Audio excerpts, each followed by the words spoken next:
there's a difference between doing and being.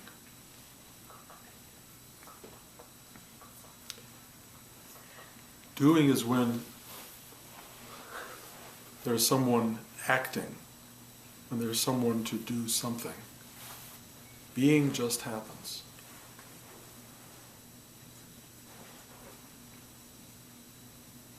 Being happens independently of you. It happens through you, it happens in a way because of you, it happens in spite of you, it just is. Doing is you acting, you engaging, you being part of the world. They are very related, essential to one another. There could be no doing if there wasn't being. There can, however, be being if there's no doing.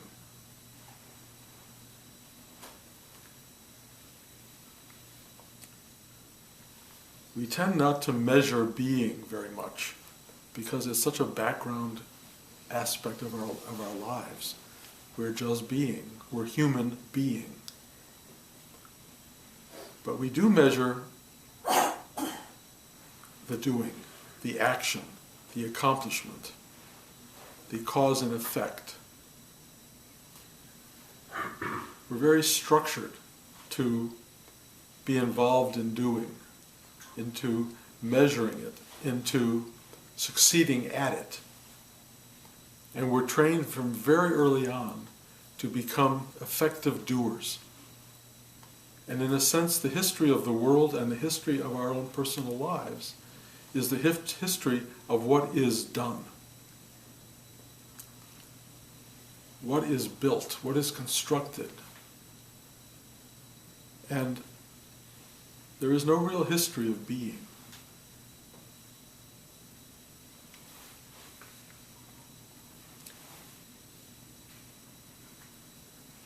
I think even those words might be difficult for you, because what does it mean to be?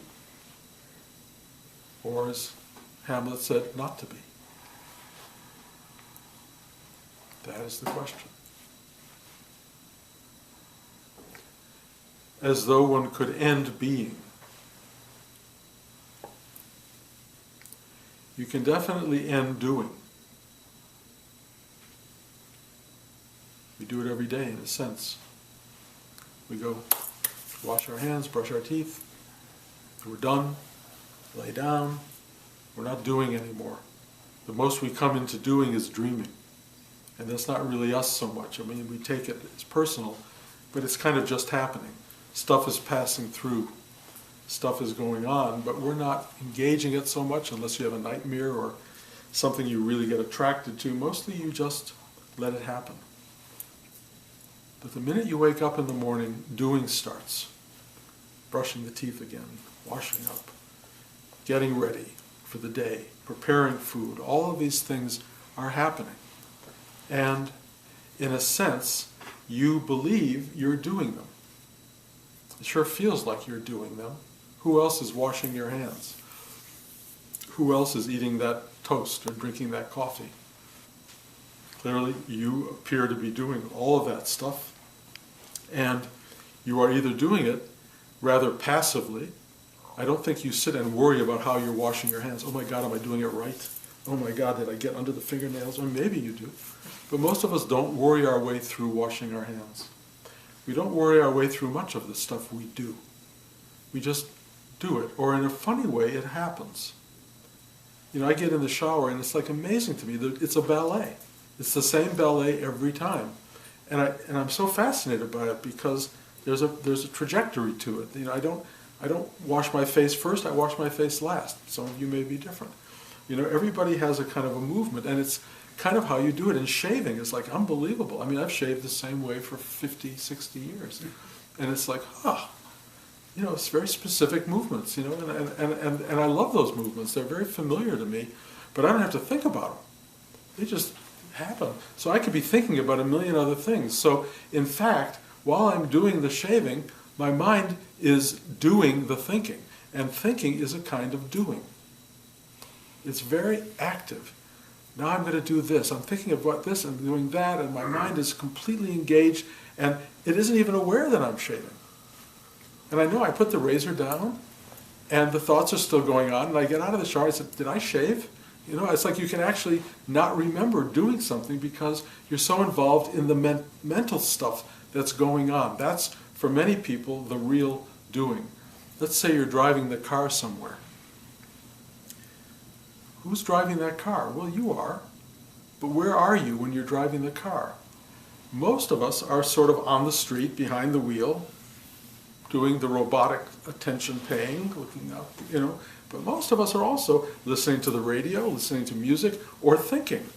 And that's what's going on. And the doing is really mental, not the physical. The driving is fairly much happening by itself, except when a car swerves in front of you, or, you know, the light comes on too quickly, the stoplight, then suddenly you're there doing, but you're not doing very much. You're really just kind of there. In a way, it's really just happening. Certain events in your day require real doing.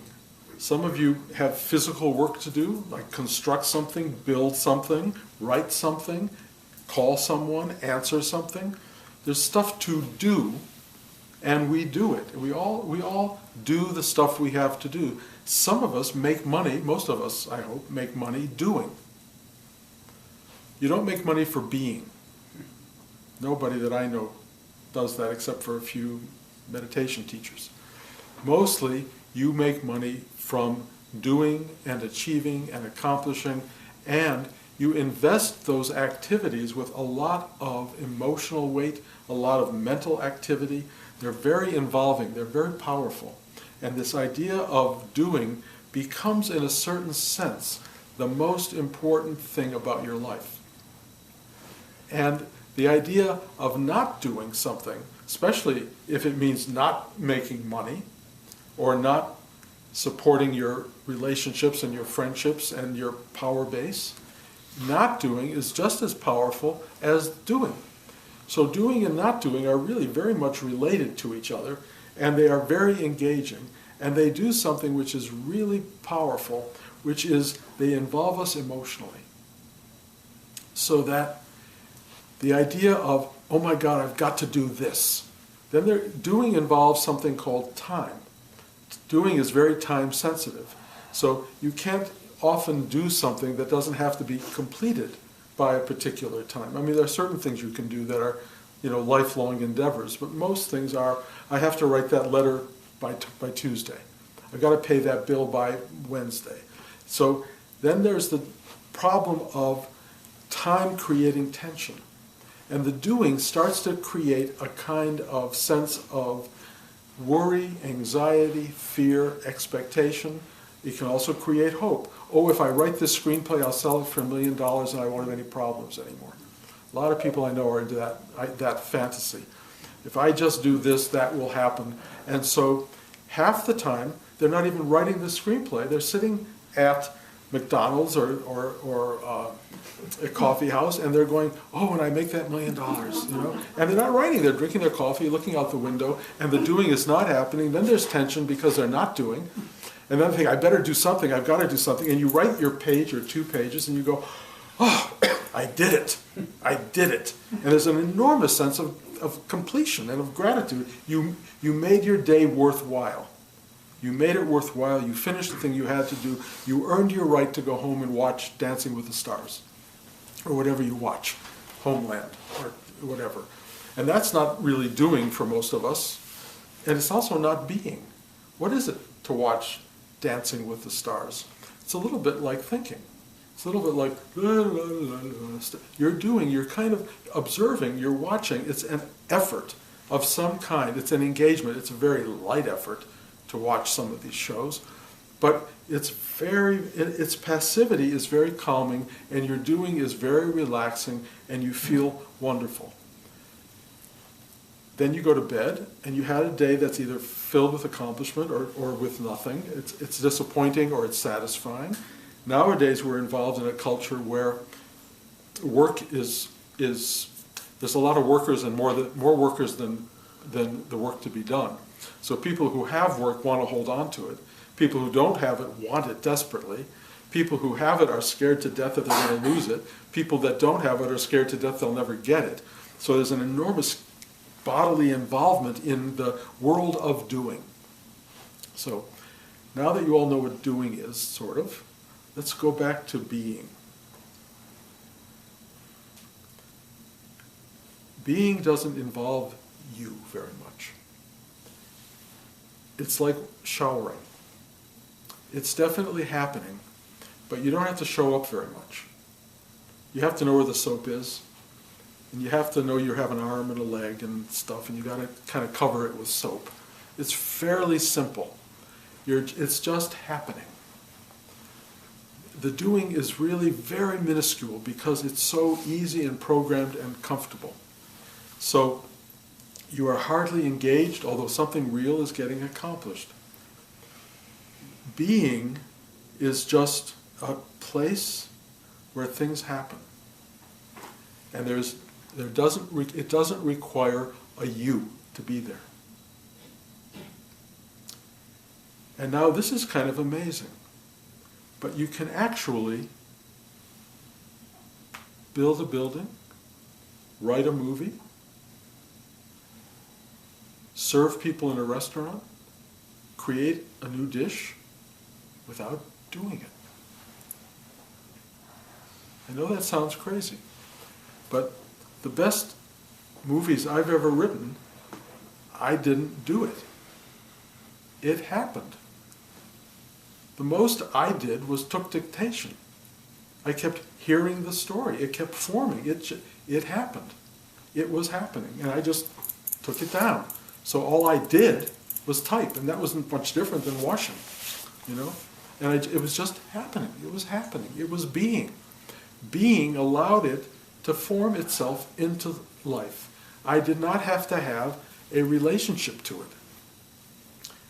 Except when it was done, people would say, oh, that's so wonderful. Or they would say, oh, that's shit. That's horrible. In which case, my being, my personhood, would start to feel that I had done something good or bad.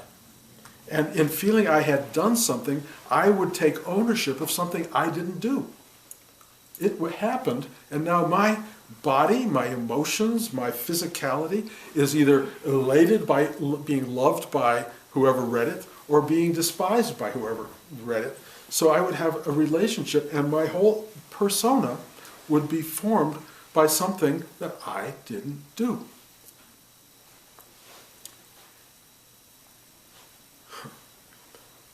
We really are a culture based on doing. We're just based on doing stuff. And we're also a capitalist society, so we're based on acknowledging our doing by rewarding it with how much we have, how much we get, how much we own. All of this stuff becomes a demonstration of he who has the most toys wins. This idea that somehow we're being measured in some way by our doing. The great teachers try to alter that idea. They try to teach you that it's not about doing, it's about being. And when you start to identify with being, what you realize, especially when you immerse yourself in being, is that you dissolve in it. The separate person dissolves in it. And there is just being. And being has no measurement. It has no size. It has no depth. It's everywhere. And being is expressed by what is. What is. That is being. What is what's happening. What is what's not happening. What is life. What is stillness. It is beauty. It is darkness. It is fear. What is everything. So your doing self, Your individual personal self is definitely happening within the realm of being. But your identity with that separates you from this extraordinary sense of just being. And not only the sense of it, but more particularly the liberation that it brings about. It frees you from doing. Not to stop doing, but from identifying with the doing. It allows you to just be. And when you just be, you are in a way carried by a wave of what is. What happens, what emerges, what manifests at any given moment is happening whether you're there or not there. Whether you're afraid of it or not afraid of it. Whether you take credit for it or don't take credit for it. It's just happening. It just keeps happening. And if you surrender profoundly, or if more blessedly you get wiped out of the equation, it will still keep happening. And there will just be a kind of atomic version of you, a little particle of you going, oh.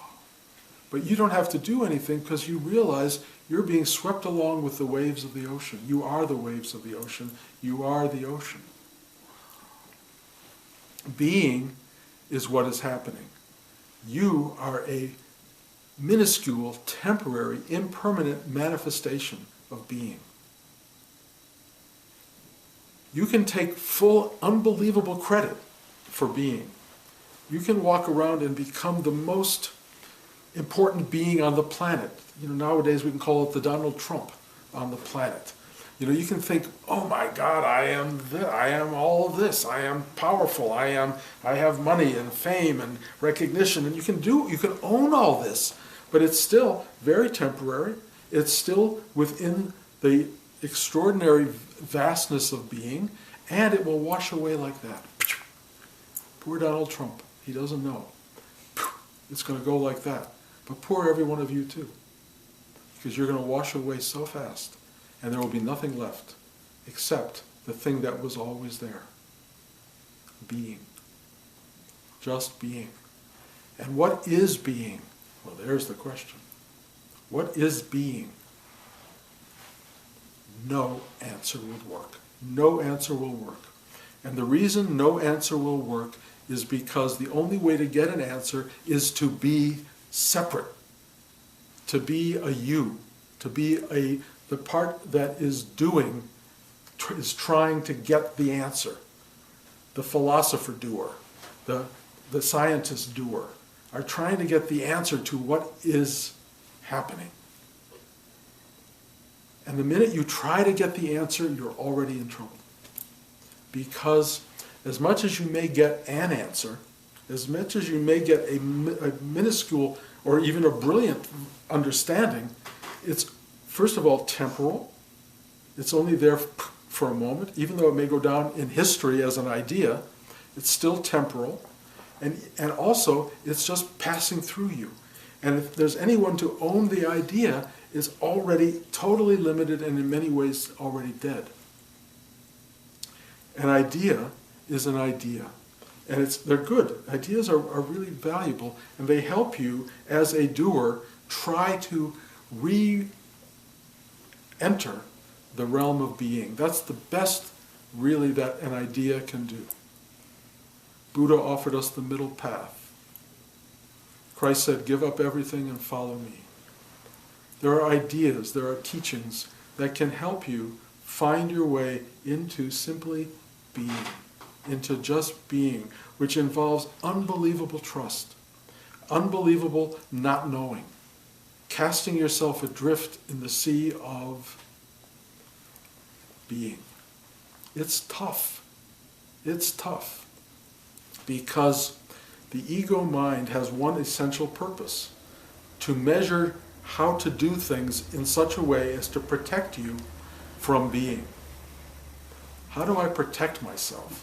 How do I stay protected and safe in a world of total unknowing and total insecurity? By building structure, by building understanding, by building your own sense of truth, by either forming a belief system or adopting somebody else's belief system. Oh, this is what it is. This is how you do it. This is how you get through it. And you create this false sense of security, which in the end dissolves in being. Because you cannot take a single thought, a single belief, a single idea with you into the realm of being. They don't fit. Being is, in a sense, doing was and will be. Because when you're really doing from a deep space, you're not doing, you're being. Like I said, when I was writing and it was just happening, there was nobody there. It was being, not doing. When you're building that building and you're putting up that scaffolding and you're doing all that stuff, it's just being. The minute you hit your thumb, or the minute the scaffolding falls down and you have to go scramble around, then suddenly there's a lot of doing. And there's a lot of me in it. But the minute you get it all fixed again and you're just back to what you're doing subsides and being takes over. Mostly we love to be. One of the great things about being is time disappears. Anyone who's written a poem, anybody who's painted a painting, who's composed music, suddenly goes, where did that time go? And you ask that question because you weren't doing, you were being. Time is gone. Being was everything. We love being. We just don't know how to do it. You know why you don't know how to do it? Because you can't do it. You can't do being. It's just happening. Doing is doing, and it involves you. Being is being, and it doesn't involve you at all. You are the froth on a wave breaking on the surface of the ocean. It's an incredibly wonderful place to be. I had a horrible week here. I mean, everything. My car died. My battery died. I tried to get it towed. They said it wouldn't hold a charge. I drove it a little bit. It kept chugging. I had to get it towed to one place. The place didn't call me back to say what they could do. Well, they couldn't call me back because I decided on the spur of the moment to buy an iPhone. They couldn't load the iPhone because they just came out with a new program. So I spent 5 hours at Apple trying to get my iPhone. So I couldn't get a call from the dealer about my car. So I had no car. I had no phone. I couldn't call anybody. Everything going wrong. So if you think spiritual awakening or anything brings you bliss and joy in life, you're completely wrong. But what it did do is I just said, there's nothing I can do. There's nothing I can do here. This is crazy. And it kept going on. I'm telling you, it's still in process. I don't have a car. I have a phone, but in order to hook up the phone, I had to upgrade my computer system, and now the computer's crashed. So I've had to get a guy to take my computer. Anyway, I'm telling you, this is an ongoing story. What's so incredible is that, yes, there was worry. Bruce worried. Bruce got involved in it, and then Bruce said to himself, get out of the way here. There's nothing you can do about any of this. It's all going to unfold completely on its own. It will resolve itself in its own way. But it's really interesting to be without a car and a computer, because it's like huge aspects of your mobility, your safety, your intelligence are all just gone. And what do you have to fall back on? Nothing but being. And the being of this last week has been exquisite. It has been beautiful. The being part is the wonderful part. The action part, the doing part, is the horrible part. But let me tell you, the horrible part is part of being. Doing is not separate from being. It's a part of it, but it's a very small part of it, really. And you can make it as important or unimportant as you want. You can engage it with love or with misery. You can hate it or you can say yes to it. And I will tell you, one of the secrets I can teach you today is say yes. Say yes to what is. That's kind of like the whole teaching. Say yes to what is. It will free you of so much stuff. It will bring you back into being. It will get rid of the doer and allow you to be the beer. Will allow you to let what's happening happen without you interacting with it, which means nothing because you can't stop it. Try being a wave in the ocean and stopping the ocean. Try. See where it gets you. You can be a miserable wave. I'm going to crash, oh my God, oh I didn't crash, I'm okay, oh it's going to crash again. Who cares?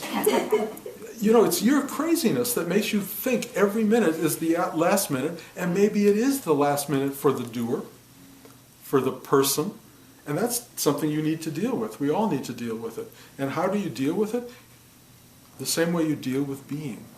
Either you trust it or you don't. Either you identify with the doer and you fight and you hope and you create a system to work with it, or you just surrender and let it happen and be one with what is. That's the work.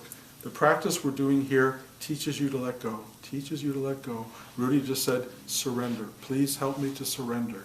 That's the teaching. Please help me to surrender. Until you are surrendered, until the universe lets go of you and lets you see very clearly there was no you to be let go of. Until that happens, you have to do your work. If you want to live a life that's sweeter and more gentle than the life of fear and hating and worrying and anxiety that so many people embrace, you have a choice. Totally up to you. Ask for help to surrender. Try to recognize that as you surrender your ego, you enter being. When you're in being and you get really quiet, there's no mind, there's no thought, or if there is, it's very gentle, it doesn't engage so much, and you just are. That's the big truth. You are. You'll never know what you are, you'll never understand it, but you will be amazed by the fact of it. You will be amazed and grateful for being. Amazed and grateful. And not understanding doesn't mean anything because you're full of wonder, full of awe, full of amazement and wide-eyed gratitude for everything that is. I drove down the 101, actually it was the 170 yesterday, ugly freeway. And I'm thinking, what if I never see this again? What if I never see this freeway again? And how much has been part of my life, and how much its ugly aspects have always been there. And I realized that's what I am. It's what is. And something completely switched in me, and I said, oh, I love this. I love this freeway. It was like, wow. And I did the same thing last month. We went up to Point Reyes, outside of Marin County, and I never liked Point Reyes because it's very treeless. It's just ground and scrub, grasses, and it's very hilly, and it has a certain appeal, but I always hated it because it was so barren. And I said to myself in the car, I said, Bruce, you're here, you better love this. The minute I said it, every blade of grass struggling to grow in that soil, in that rock, opened its heart to me. And I just went, and I fell in love with it. I fell in love with the barrenness. I fell in love with the struggle to be. I fell in love with the emptiness. It took nothing. It just said, open to it, love it. And I loved it. And I do that with every person I meet. I just go, yes, you can close, yes, you can judge, yes, you can dismiss, but you can also love. You can just go love it. Love them. Love. It's so simple, which really means accept. Take it as it is. Accept what is. What is. That's what you got. That's all we have, all of us. This is it.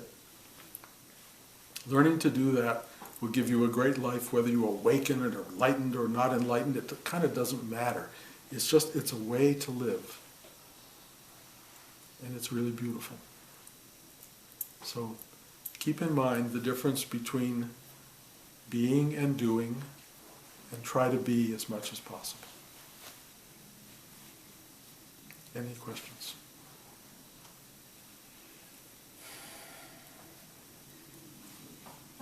I hate to hear you had a bad week, but I'm also happy to hear it, because I had a bad week too, in the same sense my car broke down, the air conditioning broke, the windows broke, and I had to go to work. And there I was on the 101 and the 405, with people passing me, you know. When the windows are up, you're not so scared, but when they're down and you hear everything, you're frightened in some way that you're going to get smushed like a bug. So, but as I went along, I had to do that, what you're talking about, surrender, because the fear was becoming so great in me that, and also the hatred of just being there. Hatred of the moment. Yes. Yeah. You know, I don't want to be here. Why am I here? You know, the whole thing. And as I got towards La Tierra and got to the parking lot, I thought, all of that for nothing. You're fine. Everything's fine. Well, that can be the case. Or you may have to get out of your car and wait for the tow truck, and traffic's passing you, and people are giving you the finger. Well, you know? that too. Yeah, all of that goes on. It's whatever is. I mean, I'm telling you, you can't expect life to just deliver you into pure joy and simplicity. Absolutely. It doesn't work that way. It gives you what it gives you. And it's not giving it to you, it's just happening. For you to take it personally makes it about you and builds a structure and a story that you can then share with the world, as you and I are doing right now. But it's really, in the end, it's just stuff that happens. How you respond to that, in a sense, defines your being. It's so much sweeter to just say yes. Now, we can't always do it, but not to beat yourself up over the head for that, because truly, sometimes it's really hard. I was not happy with the Apple salesman telling me that we have to try and start all over again because the one they sold me wasn't working, and then the second one didn't work. Then they realized, well, they just gave a new program out, and that new program has to be loaded before they can do anything. So they had to load that whole program, which took about half an hour, 40 minutes to load the new program. And I'm having a choice here. You know, I can be crazy. And a lot of people around me were crazy because a lot of stuff was going on, not just for me. Right. And you can feel it. Or I can just relax. And it turns out my salesman is an actor, a really wonderful sweetheart of a guy who's been in musicals and all these things. And we had the most beautiful conversation, and we had such a great time. And everything worked out perfectly. It all worked out perfectly, just like yours worked out perfectly. Primarily because I didn't say, I'm leaving here, I'm going home, which, you know, could have been done. You know, I could have been really angry. I wasted my day, then I could have taken that anger home, and I could have spread it around to everyone I know. And then, you know, that has karmic consequence. And this is what people do. And you build a life based on not being. You build a life based on so engaged in doing and all the stuff that gets in the way of doing that you become a very unhappy human being, or a very fragile human being, or a very reactive human being. What you want is to be open, available, alive, and present. That's what you want. And it's a lesson that if you have a spiritual idea in your brain, you might go to that and actually turn things around. That's what Rudy used to teach us. You have a choice, turn it around. Transcend the problem. And if you do that, you live differently. You have a better life, that's all. And you change your karma, really. You know, you don't go out and kill somebody. Right. Or hate someone. Or hate somebody, yeah. It's nobody's fault, it's just happening. Anyone else? My mom used to say that. She used to say, I'm going to turn this around. And she did. She did. And thank everything that that sunk in for me. But you know, it's so interesting. The great truth for me, to agree that there's a truth about spiritual teaching, is that it has to be simple enough for anyone to get it. Not somebody who has a college degree, not somebody, you know, who's spent 40 years in philosophy and meditating. Spiritual truth needs to be absolutely available and accessible to anyone who's alive. And there are people like your mom who gets it. You can turn it around. You can turn anything around. You just have to do it. Just say yes to it. It's really a remarkable thing, and it makes for a wonderful life. And I suspect she had a really wonderful life because that's what happens. I know people like this who just said yes. You know, they just said yes to the thing that happened, and they went, "This was good. I had a good day." You know, that's pretty powerful. and it's a way to live. Anyone else? What can I do to be a better student?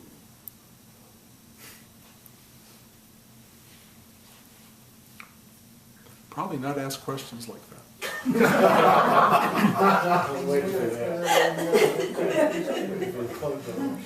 You're turning it into something about one I to a future thing. How can I get to there? Terrell, I'll tell you once and for all, the there you're trying to get to is right here now. It's never beyond that, ever. So whatever you have to do has to happen in this very second, not in another second. Not by effort you do now for some future reward. It has to be absolutely about this now. And in Rudy's terms, it would just be surrender. Get out of your head. Don't make it intellectual. Just show up. Be present. Be. Just be. The I question separates you from being. What can I do? I is always going to be imperfect. I is always going to be filled with this separate entity, this ego-minded truth, which is not who you are really. You are the immensity of being, not this little tiny Terrell person. And I know you're very identified with Terrell, and you're a really good person, and you really work hard to be a good person, but it will never get you there because there is no there.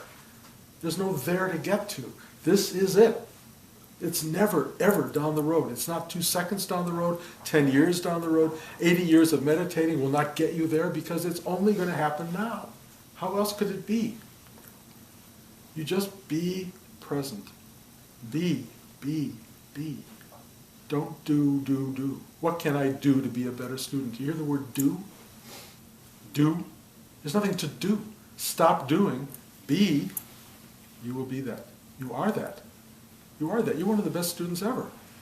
But the idea that you need to become a better student is a complication that gets in the way of being the student you are. You're already there. Be it. Anyone else? Okie doke. Be back sometime in November. Don't know when. Keep it going, guys. I know it's very hard to come here,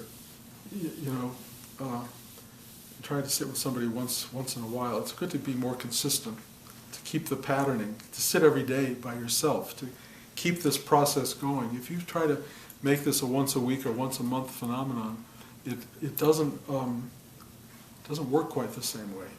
It's really valuable to have a practice of being. And let's call meditation being. It's very helpful to do that. Find a way to do it. And also, find a way to do it that you don't even like. Because like and dislike create identity.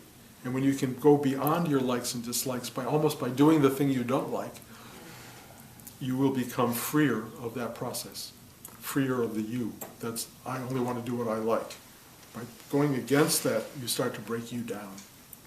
I could do a whole talk on that, and I don't want to. But listen, thank you guys for coming today. I appreciate it very much. And I'll see you hopefully next time we're around.